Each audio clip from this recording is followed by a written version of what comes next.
So this bed here is called the Buddha bed. Like all of the beds on the land have funny little names, so we know what we're talking about when we're talking about them. Yeah, this one's called the Buddha bed because it's got a Buddha on the front, obviously. And this has been in approximately 7 years, I suppose. And this big cactus that you're seeing right in front of you now, that is Trichocereus trichekii, which is native to Argentina. Not very much known about those. It's not very much known about any of the Trichocereus family, but those ones are particularly mysterious.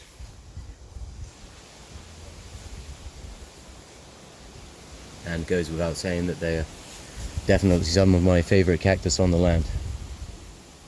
I've had that one there for at least 12 years, but it wasn't always that big. It was much smaller in the beginning.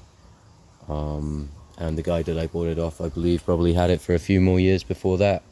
But it's hard to quantify how old any of them really are, because they can stay small for an indefinite amount of time until they get the conditions that they need in order to thrive. And then they can turn into giants.